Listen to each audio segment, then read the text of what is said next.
Hello friends, welcome to my channel. आज अपन class 9th NCERT science है उसका 10th चैप्टर गुरुत्वाकर्षण पढ़ेंगे। जो ये गुरुत्वाकर्षण चैप्टर है वो बुक में एनसीईआरटी बुक से लिया गया है। पूरे फुल समरी है और सारे इंपॉर्टेंट टॉपिक इसमें क्लियर किए गए हैं। दो कण एक दूसरे को बल लगाकर अपनी ओर आकर्षित करते हैं। अब अपने को पता है जो दो बल होते हैं वो एक आकर्षित कब करेंगे, जब कोई बड़ा बल होगा वो छोटे बलों को अपनी ओर आकर्षित करता रहता है। इस प्रकार के बल को गुरुत्वाकर्षण बल कहते हैं। और गुरुत्व अर्थात धरती अर्थात पृथ्वी के द्वारा लगाए गए बल को अपन गुरुत्वाकर्षण बल कहते हैं। जो गुरुत्वाकर्षण बल होता है वो दो वस्तुओं के या फिर दो या दो से अधिक वस्तुओं के द्रव्यमानों के गुणनफल के अनुक्रमानुपाती या फिर समानुपाती होता है तथा उसकी दूरी बीच की दूरी के वर्ग के व्युत्क्रमानुपाती होता है। जो एफ होता है वो m1 और m2, ये दोनों क्या हो गए, द्रव्यमान हो गए वस्तुओं के। m1 m2 द्रव्यमान, दो वस्तुएं हैं, एक वस्तु का द्रव्यमान m1, दूसरी वस्तु का द्रव्यमान m2। अब ये बोल रहे जो बल होता है वो m1 और m2 के गुणनफल के समानुपाती होता है। और क्या बोल रहा है, जो ये बल होता है वो क्या होता है, समानुपाती तो होता ही है, बट व्युत्क्रमानुपाती भी होता है। व्युत्क्रमानुपाती अपन ऐसे लिखते हैं, तो बल होगा ना व्युत्क्रमानुपाती इसके हो जाएगा। तो व्युत्क्रमानुपाती होता है किसके, दूरी के। यार अपन आर यहाँ लेंगे, त्रिज्या, त्रिज्या क्या होगी, दूरी, ये दूरी होगी।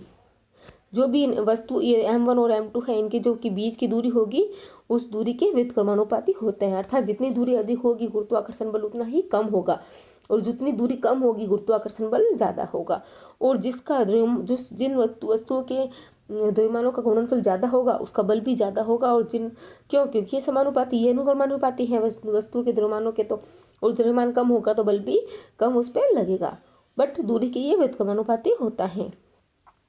कोई पिंड गुरुत्व बल अपने केंद्र से लगाती है। जो भी कोई भी पिंड होता है उसमें बोलेंगे गुरुत्व बल कहाँ से है, परिधि की ओर है या फिर भारी सतह के ऊपर एक, नहीं, वो सबसे केंद्र में होता है।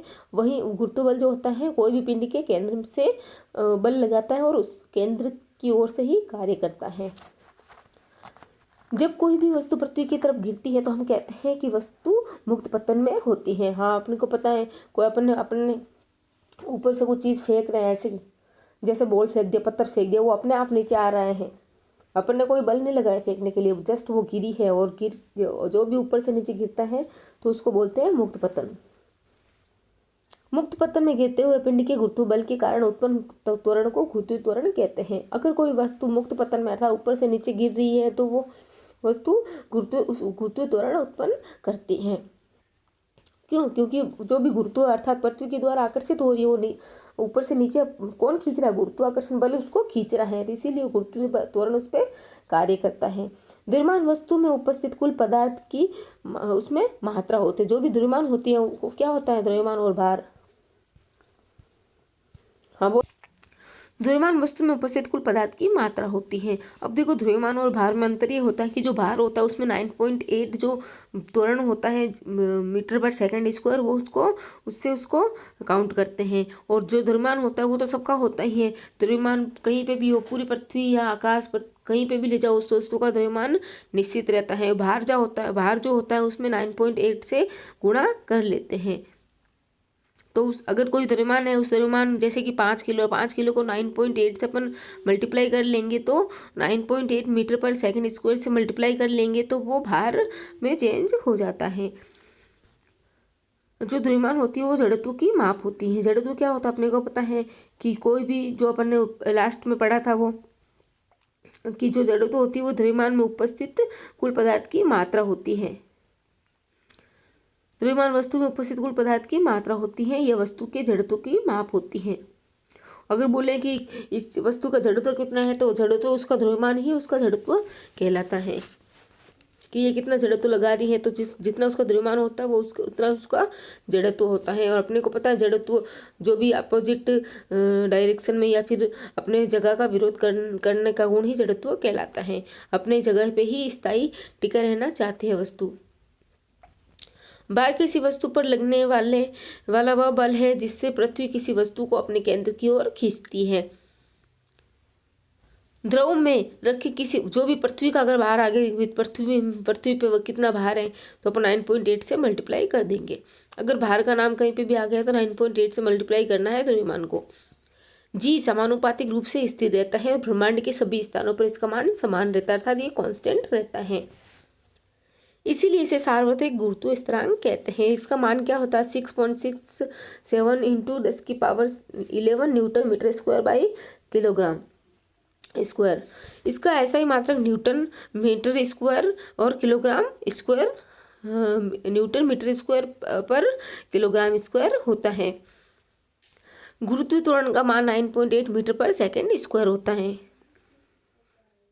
किसी वस्तु की सतह के लंबवत लगने वाले बल को प्रणोद कहते हैं। अब अपने को पता है दाब होता है कि प्रति एकांक क्षेत्र पर लगने वाले बल को दाब कहते हैं, बट अगर किसी वस्तु के लंबवत लगने वाले बल को प्रणोद कहते हैं। कोई वस्तु है, उस वस्तु की सतह के लंबवत अगर कोई बल लग रहा है तो उसको प्रणोद करते हैं, और इसका मात्रक जो होता है वो न्यूटन होता है, और दाब का भी मात्रक न्यूटन ही होता है। बल का मात्रक भी न्यूटन ही होता है, तो प्रणोद भी एक बल है और बल का मात्रक भी न्यूटन ही होता है और प्रणोद का मात्रक भी न्यूटन होता है। किसी एकांक क्षेत्रफल पर लगने वाले प्रणोद को दाब कहते हैं। प्रणोद मतलब बल, एकांक क्षेत्रफल कोई बल लगता है एकांक क्षेत्रफल के ऊपर, लंबवत को तो प्रणोद कहते हैं और एकांक क्षेत्रफल पर लगने वाले बल को दाब कहते हैं। इसका मात्रक होता है न्यूटन पर मीटर स्क्वायर, और न्यूटन पर मीटर स्क्वायर को अपन पास्कल भी कहते हैं। जब किसी वस्तु को किसी तरल या पूर्ण या आंशिक रूप से डुबाए जाते हैं तो वह वस्तु ऊपर की दिशा में एक बल का अनुभव करती है, जो वस्तु द्वारा हटाए गए तरल के भार के बराबर होता है। इस बल को अपन उत्प्लावक बल कहते हैं। कागज की गेंद की अपेक्षा कागज पर वायु द्वारा लगाया गया प्रतिरोध अधिक होता है। अब अपने को पता है, अपन ने एक कागज की गेंद फेंकी, कागज लिया, उसकी छोटी छोटी ऐसे बड़ा कागज, ऐसे स्क्वायर कागज लिया और इसको ऐसे मोड़ के बॉल में चेंज कर दिया, और एक ऐसे कागज लिया। अब इन दोनों को अपन थोड़ा ऊंचाई से ऊपर से नीचे की ओर फेंकते हैं, तो अपने को क्या होता है, जो गेंद होगी कागज की है तो दोनों कागज ही है, मटेरियल तो दोनों कागज ही है, बट जो बॉल होती है वो जल्दी नीचे आती है और कागज थोड़ा धीरे आता है। तो इसका मतलब ये है कि जो कागज है उसके ऊपर ज़्यादा दाब अर्थात प्रतिरोध लगाए जा रहे हैं, इसकी गति में प्रतिरोध उत्पन्न हो रहा है, इसीलिए ये धीरे धीरे नीचे आ रही है। और ये इसमें भार ज़्यादा है, इसका द्रव्यमान ज़्यादा है, तो इसमें कोई प्रतिरोध इतना नहीं लग रहा है वायु के द्वारा, इसलिए वो जल्दी नीचे आ जाती हैं। कागज की गेंद की अपेक्षा कागज पर वायु द्वारा लगाया गया प्रतिरोध अधिक होता है। वायु भी कागज को इधर उधर हटा सकती है, अतः कागज की सीध भी उसी के परिवर्तित रूप से गेंद में मंद करेगी। अर्थात अपने को पता है जो गेंद होती है वो जल्दी से नीचे आती है और जो कागज होगा वो धीरे धीरे आता है। क्यों? क्योंकि वायु के द्वारा जो लगाया गया प्रतिरोध अधिक होता है बजाय कागज की गेंद के। गुरुत्वीय त्वरण का मान पृथ्वी की अन्य जगहों की अपेक्षा ध्रुवों पर अधिक होता है, क्योंकि पृथ्वी का ध्रुव अन्य जगहों की अपेक्षा चपटा होता है, जिससे पृथ्वी के केंद्र से कम होता है। जो भी पृथ्वी का केंद्र होता है उससे उसका ये जो है त्वरण होता है वो कम होता है और ध्रुवों पर अधिक होता है। अगर बोल दे पृथ्वी के केंद्र पर गुरुत्वीय त्वरण तो 0, और इस पे ध्रुवों पर सबसे अधिक होता है, अधिकतम ध्रुवों पर और केंद्र पे 0 होता है या फिर न्यूनतम, जिससे त्वरण का मान बढ़ जाता है। इधर केंद्र पर कम होता है तो ध्रुवों पर इसका त्वरण का मान बढ़ जाता है। और नेक्स्ट वीडियो में अपन क्वेश्चन आंसर्स करेंगे। Thank you.